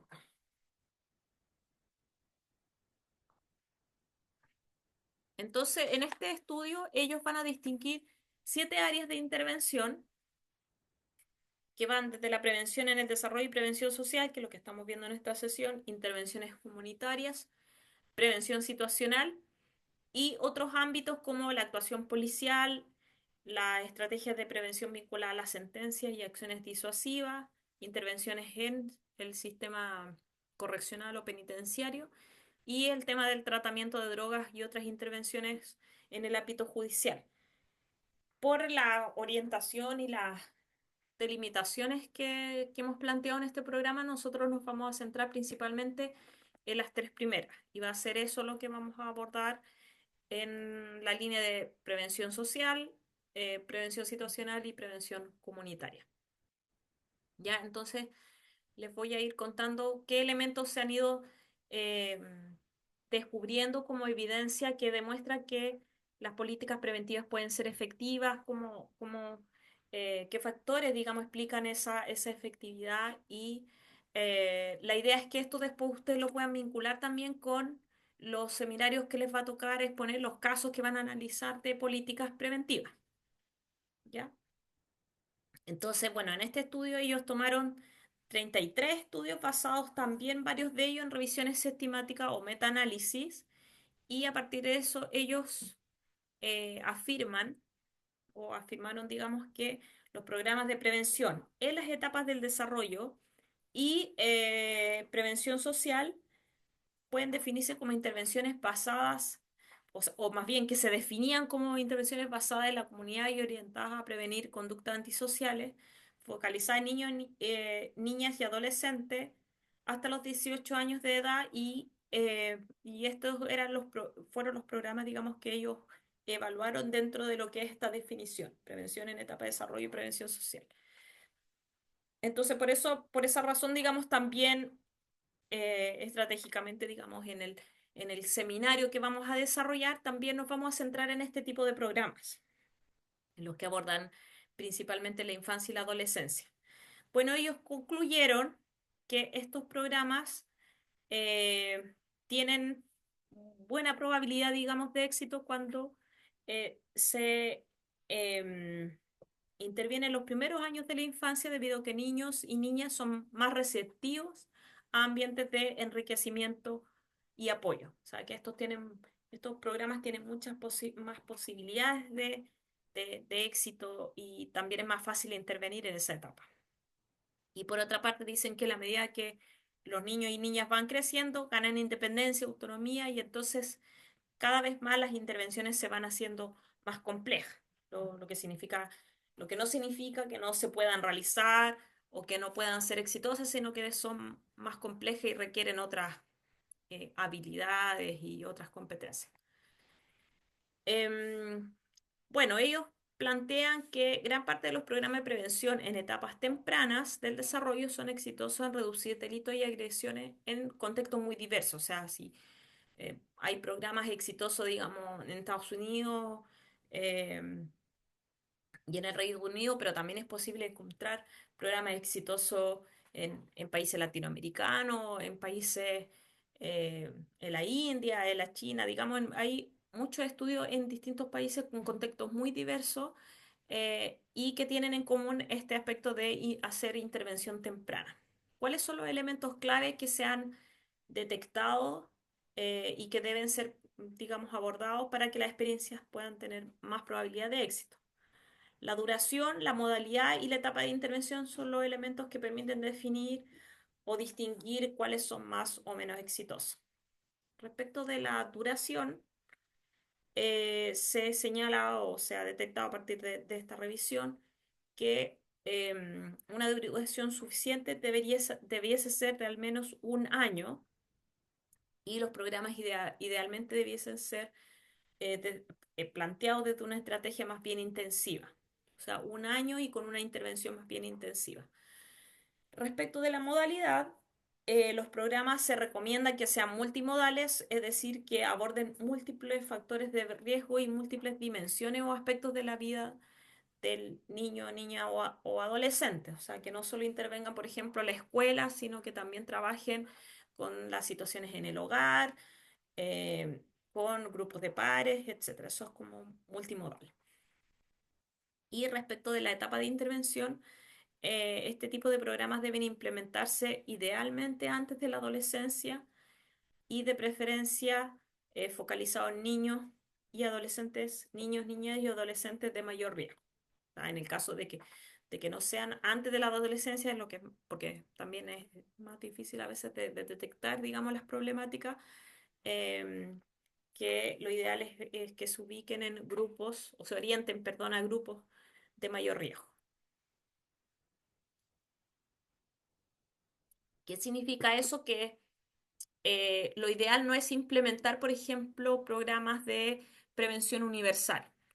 Bueno, los programas de prevención universal pueden tener sus objetivos, pueden llegar a cumplir ciertos objetivos, pero si lo que quiere es efectivamente prevenir delitos y violencia, ahí se requiere más bien una prevención más bien selectiva, a un nivel más secundario con grupos más específicos. O sea, la prevención así primaria, universal, más bien inespecífica.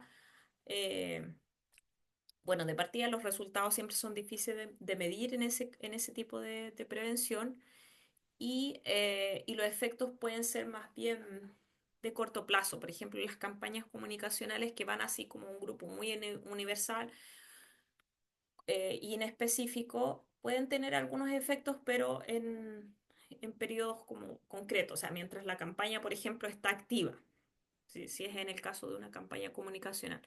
Pues la medida que las campañas pasan en el tiempo, esos efectos van a tender a desaparecer.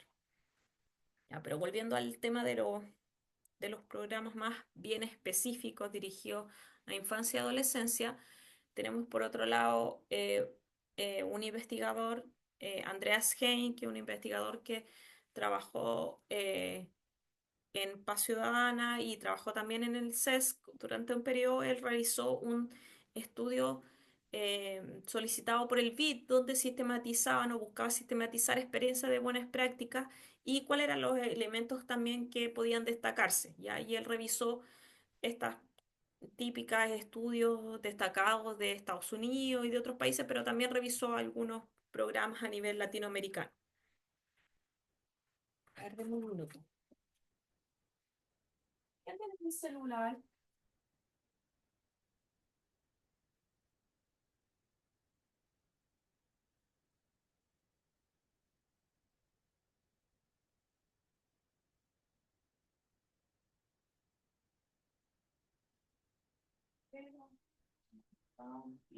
¿Carita se bañó?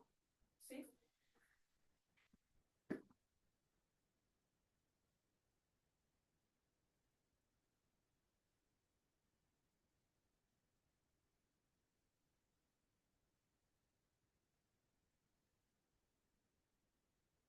Ya, ahí volví.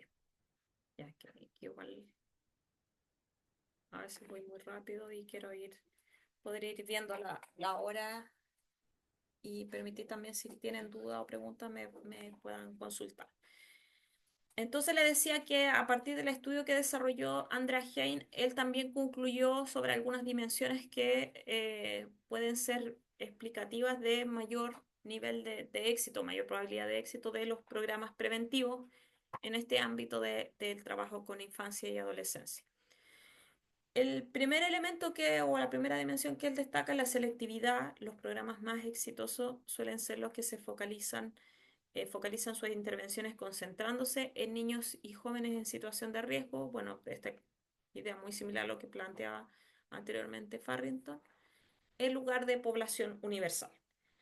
Por otro lado, un elemento más relevante respecto de las características de los programas tiene que ver con la especificidad y estructuración, que refiere a que los programas suelen ser más exitosos cuando son estructurados, digamos, tienen una organización concreta, metodologías bien planteadas, sus objetivos, sus orientaciones, los métodos están bien definidos, son explícitos y están basados en teorías coherentes y en evidencias sólidas.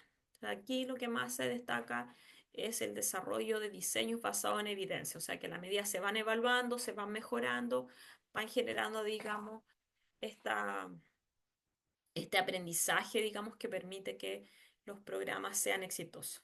Por otro lado, la estabilidad que, digamos, más allá de tener esta buena base teórica metodológica, los programas requieren de tiempo para instalarse. O sea, requiere que, por ejemplo, los equipos humanos tengan buenas condiciones y estén instalados, las instituciones estén como organizaciones, digamos, durante un tiempo se consoliden las estrategias de trabajo, las metodologías, digamos, logren generar también un proceso de aprendizaje. Entonces, en ese sentido se requiere estabilidad. Por otro lado, los programas tienen que estar enfocados en la calidad y en la integridad. O sea, las intervenciones que se destacan, digamos, por su éxito suelen ser eh, intervenciones en las que el, eh, el personal y toda la organización, digamos, cuentan con mecanismos para eh, responder frente a la calidad de sus procesos, que se cumplen los protocolos de acción, que se supervisan, digamos, los distintos procesos y en definitiva son programas que están, que funcionan íntegramente porque también son evaluados y acompañados. Otra orientación o elemento destacado es el hecho de que los programas estén enfocados en resultados, o sea, que sean programas que definan desde el inicio sistemas de indicadores para ir midiendo, digamos, los avances y para ir evaluando, digamos, los desempeños. Entonces, una vez que los programas miden resultados, estos resultados se incorporan como aprendizaje. Ya esto también está asociado a esta idea de los programas basados en evidencia, en el fondo, que los programas asimismo generan mecanismos para ir generando esa evidencia, ese aprendizaje. Y por último, investigación y desarrollo, que está asociado muy vinculado al punto anterior, tiene que ver con que los programas exitosos son aquellos que incorporan la evaluación, generan sistemas de estudio, de investigación, sistematizan sus experiencias y entonces generan un aprendizaje permanente para mejorar sus procesos. ¿Ya? Entonces, a partir de todos esos elementos que han sido destacados por la literatura a nivel internacional y en este caso el estudio de Andrea Henke, que es más cercano a América Latina,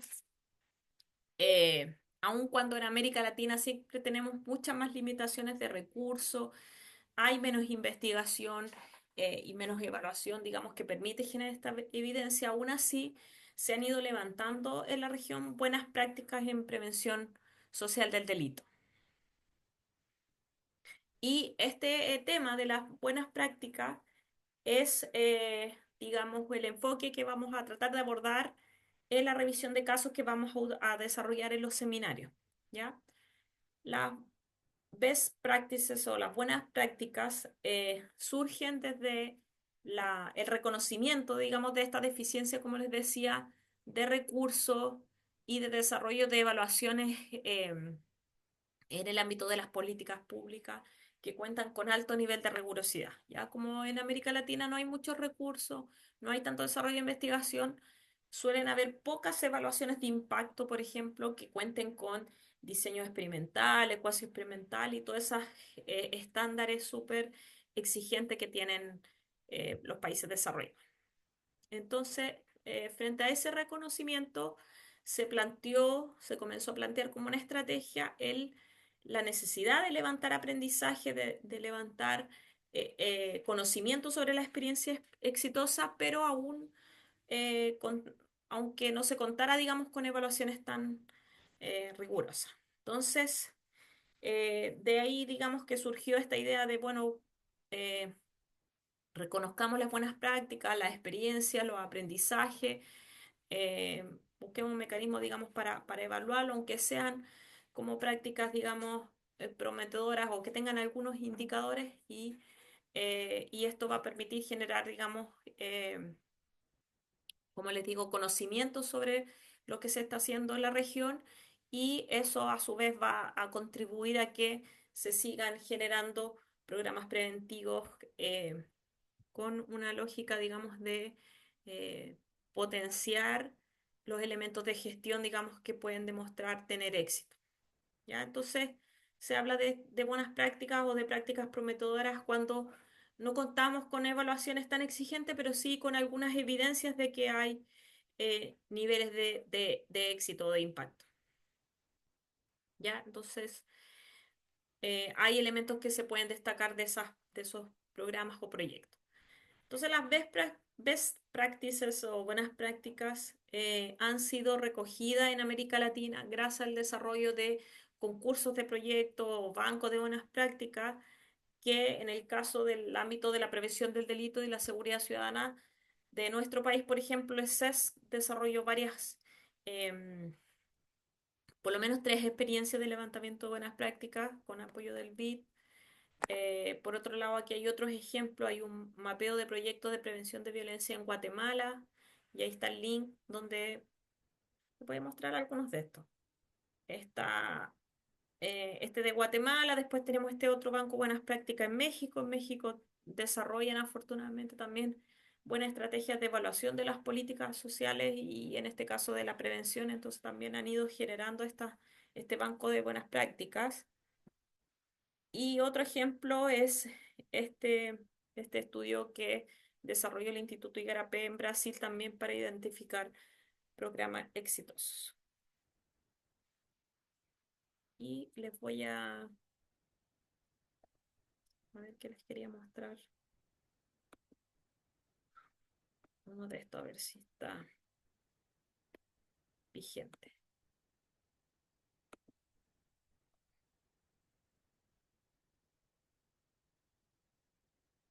Oh, no, no está vigente. Pucha, yo hasta el año pasado no lo había visto ahora. Hasta el año pasado recuerdo haberlo visto porque estos links los reviso siempre y ahora no está la página. Y era bien interesante porque ponían como un mapa de y donde se destacaban los países de Centroamérica y uno podía ir a buscar y tenía como banderitas y simbologías de los programas. Pero bueno, no está.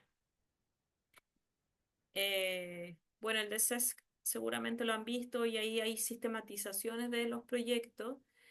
Em, y bueno, pueden revisar en los países desarrollados también, pero me parece que al final del PPT estaban. Sí, sí, al final hay unas referencias aquí a sitios donde pueden buscar ejemplos de prevención en Estados Unidos, en el Reino Unido y en esos otros países donde tienen mucha más evaluación.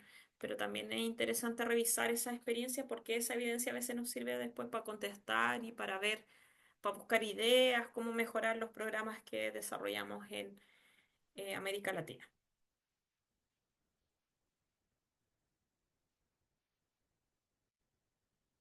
Entonces, de este proceso de revisión de buenas prácticas de programas de prevención social del delito en América Latina, se han identificado distintos elementos. Bueno, algunos como los que ya les señalaba de Andrea Hein se repiten en este resumen y otros son, digamos, interesantes, novedosos. Por ejemplo, el hecho de que los programas sean de tipo multimodal. Eso ya se lo había señalado antes.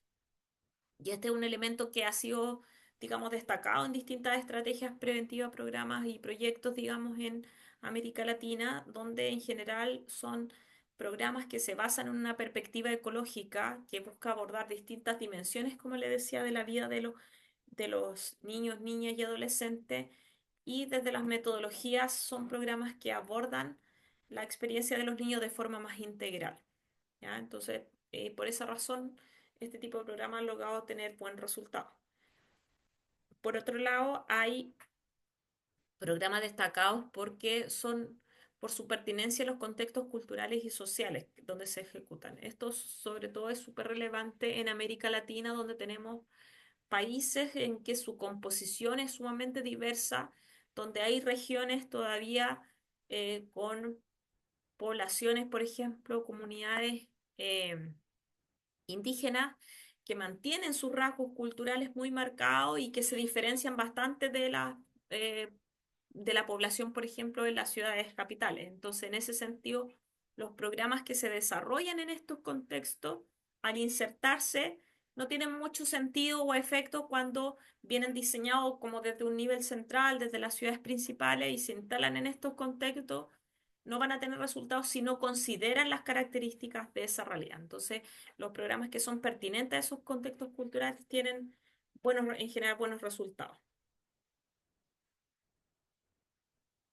Por otro lado, programas con metodologías orientadas al desarrollo de habilidades y competencias que potencian los recursos de los jóvenes, sus comunidades, sus pares y sus familias.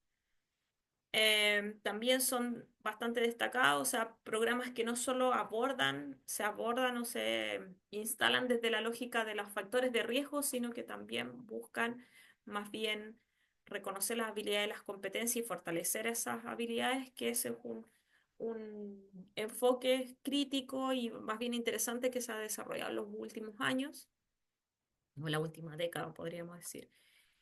Por otro lado, destacan los programas basados en la comunidad, donde las acciones que se realizan con niños, niñas y jóvenes involucran bastante a las familias, a las comunidades, a las organizaciones sociales. Y otros aspectos relevantes son, por ejemplo, la valoración de los afectos y emociones, la estrategia preventiva, buscar desarrollo de la autoestima, de la participación de los jóvenes. ¿Ya? Y bueno, aquí en la presentación esto estaba vinculado al seminario, pero quiero mostrarle algunos ejemplos porque el seminario de este año no vamos a abordar los mismos programas y revisión que hicimos en años anteriores, entonces quería mostrarle algunos ejemplos de estos elementos de buenas prácticas que han sido destacadas en la prevención social en América Latina. Por ejemplo, a nivel de programas multimodales, un programa que ha sido destacado es el de Aula en Paz, ¿ya? Aquí está el link y la referencia al programa de Aulas en Paz en Colombia, que es un programa multimodal que se basa en una perspectiva ecológica y de metodología, y en metodologías que abordan de forma integral distintas áreas de la vida de los niños, niñas y adolescentes. Y en el seminario que vamos a realizar, vamos a abordar, analizar una estrategia de aula bueno, usted, el grupo que le toque, eh, pero ejecutado y evaluado aquí en Chile. ¿Ya? En el caso de este ejemplo es de Colombia, que es de donde se origina, digamos, este programa. Bueno, esta iniciativa, perdón, es un desarrollo de un programa que, como les digo, tiene este enfoque de ser multimodal y que es interesante también porque se desarrolló el diseño desde una colaboración entre la Universidad Los Andes, o sea, entre una institución académica, digamos, y una organización no gubernamental que se llama Convivencia Productiva. Entonces, se trabajó además de forma colectiva con el involucramiento de los docentes, de estudiantes. Entonces, fue un diseño trabajado en forma colectiva. Aquí hay link de referencia de la sistematización de este programa como buena práctica dentro de los documentos del CESC y también hay un video que espero que esté vigente, digamos, de cómo se desarrolla o como elementos destacados de este programa. Bueno, este programa busca promover la convivencia pacífica, prevenir, digamos, la violencia en el contexto escolar y un programa que se basaba, digamos, como decía, en esta prevención del bullying, trabajando desde la idea del enfoque basado en promover habilidades y competencia, trabajar en habilidades emocionales, cognitivas y comunicativas con los niños en el contexto escolar. Bueno, este programa fue destacado como buena práctica pues, porque fue un programa que se sostuvo en el tiempo y que además permitió el desarrollo de diversas evaluaciones, fue evaluado en varias oportunidades con buenos indicadores de impacto.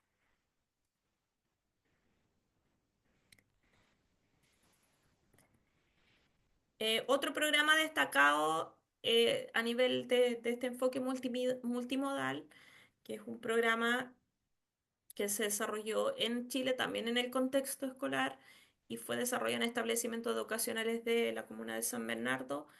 Em, este programa también trabajó con la idea de fortalecer la convivencia escolar desde la promoción de las competencias y trabajando con la comunidad en forma integral, o sea, con las distintas unidades de la comunidad escolar, docentes, apoderados y estudiantes. ¿Ya? Y además destaca porque logró hacer procesos de evaluación, de sistematizar y evaluar críticamente sus procesos. ¿Ya? Ahí pueden ver información sobre ese proyecto.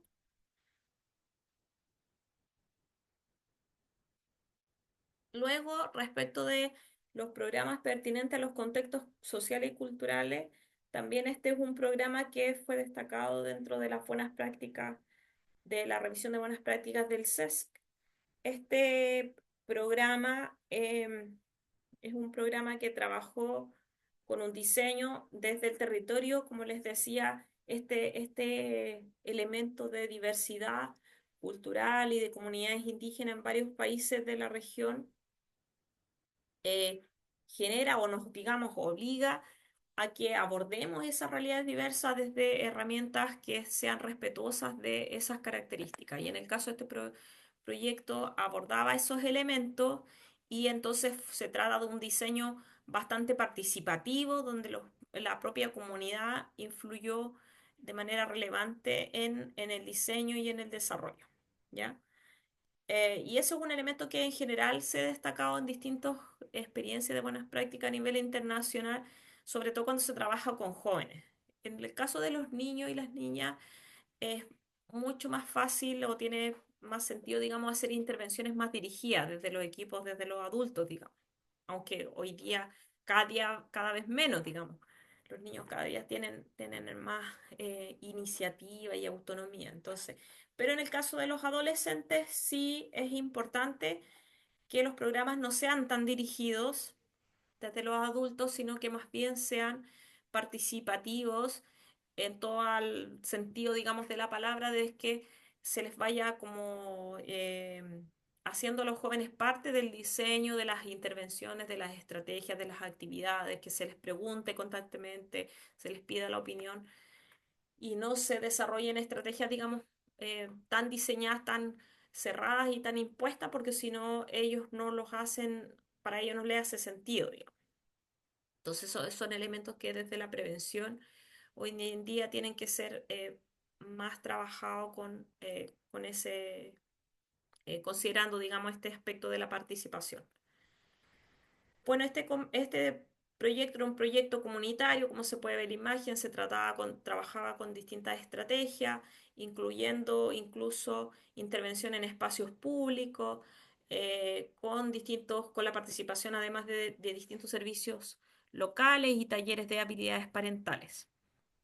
Ya fue un proyecto bastante bien evaluado por la comunidad y que también generó resultados significativos en la recuperación de espacios públicos, en mejoramientos de la cohesión de la comunidad, desestigmatización de los jóvenes frente a la comunidad y resignificación del barrio.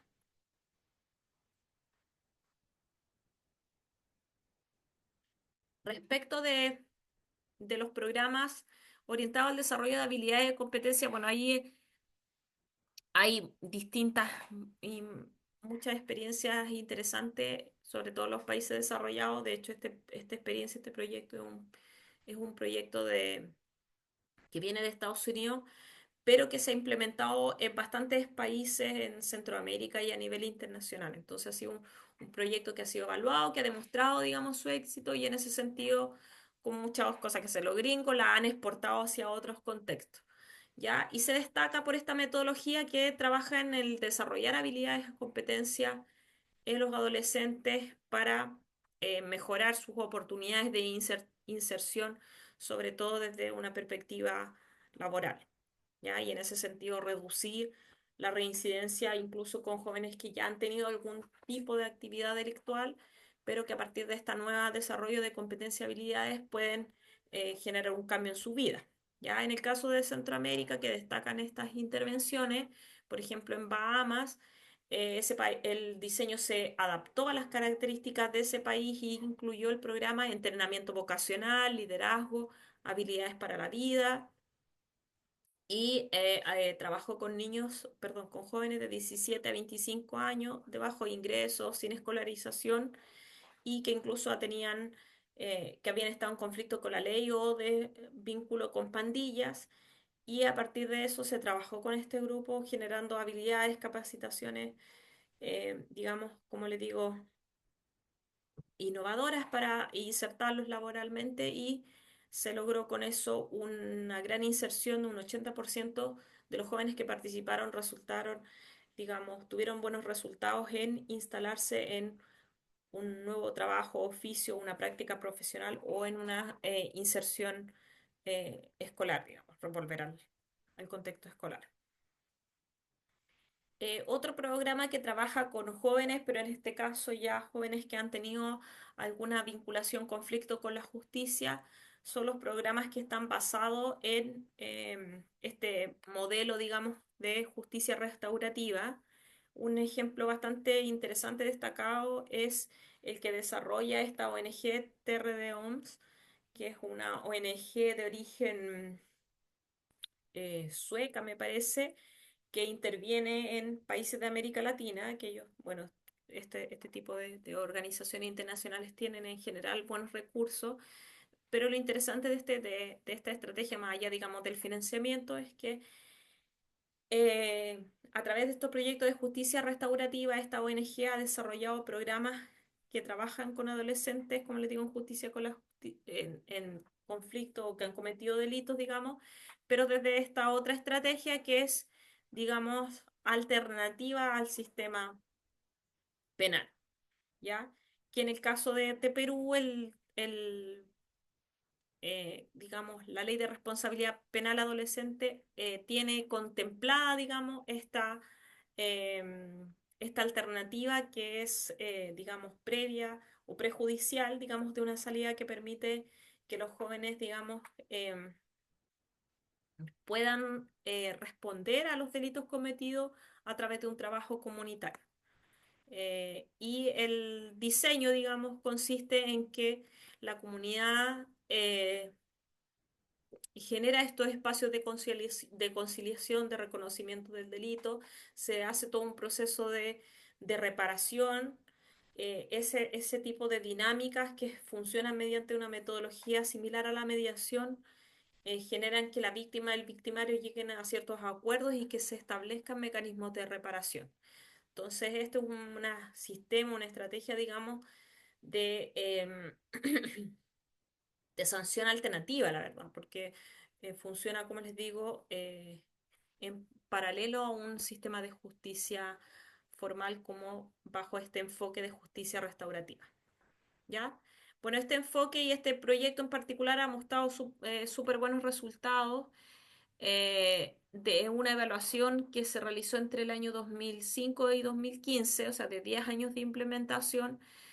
Un gran número de jóvenes han participado en conflicto con la ley, que han sido detenidos, digamos, en comisaría, han entrado a este programa de justicia restaurativa y ha logrado procesos de remisión del delito y establecer estas medidas alternativas a la privación de libertad como estrategia para resolver estos conflictos a través de la comunidad. Entonces, han tenido muy buenos resultados.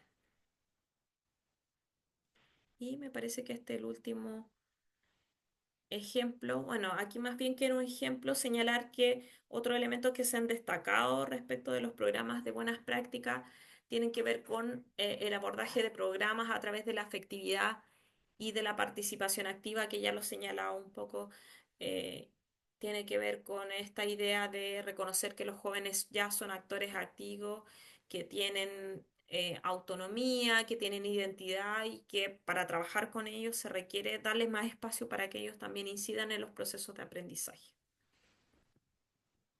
Y para finalizar entonces, eh, si bien en América Latina es importante hacer algunas reflexiones, digamos, respecto de estas buenas prácticas, o cuando vamos a volver a retomar este tema en el seminario de discusión. Pero a partir, digamos, de lo que pudimos ver en la clase de hoy, eh, si bien en América Latina es posible encontrar entonces este tipo de experiencias exitosas y otras prometedoras en el ámbito de prevención social, principalmente enfocado en infancia y adolescente, sabemos que hay aún muchos desafíos pendientes por el hecho de que la evidencia levantada, las evaluaciones, los estudios que se hacen en América Latina siguen siendo bastante limitados, digamos. Por ello es fundamental que los programas de la región mejoren esta capacidad de informar, de sistematizar y de evaluar sus resultados. De hecho, si ustedes empiezan a hacer búsqueda, por ejemplo, yo para armar los seminarios siempre empiezo a buscar casos destacados, evaluaciones y todo. Y claro, hay países donde han mejorado bastante su sistema de evaluación. Uno de ellos, por ejemplo, nuestro país, donde tenemos instituciones como la DIPRES o el Ministerio de Desarrollo que realizan evaluaciones de impacto, que financian investigaciones para evaluar programas con metodología rigurosa y todo.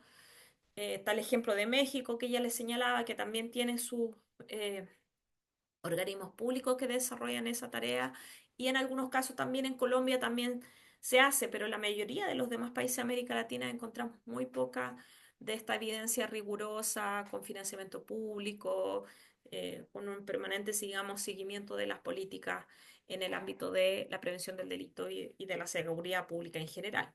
Entonces, si bien las evaluaciones de impacto y experimentales pueden ser difíciles de implementar, y en América Latina, por esta razón, como son costosas, en general se aplican poco, aún así se puede avanzar a través de evaluaciones menos complejas que contribuyen a mejorar las políticas de programa. O sea, se puede ir generando aprendizaje y conocimiento a partir de, por ejemplo, evaluaciones de proceso, de este tipo de levantamiento de buenas prácticas y otras estrategias. Entonces, en América Latina requerimos avanzar mucho más en la generación de recomendaciones y orientaciones que faciliten la toma de decisión de diseñadores y ejecutores de programas preventivos. Y bueno, por esa razón aquí les dejo también este banco de buenas prácticas donde ustedes pueden buscar experiencias si requieren tener orientaciones, o en algún momento comparar o buscar ejemplos que puedan servirles para su trabajo. Pueden mirar algunas de estos bancos, digamos, de información, ¿ya? Y ahí están las referencias. Em, no sé si tienen alguna duda, consulta respecto de la sesión, que está muy callada, yo creo que un poco cansado, no sé, de la jornada laboral, pero no sé si tienen alguna duda o respecto de los seminarios, de cómo vamos a abordar este tema, no sé.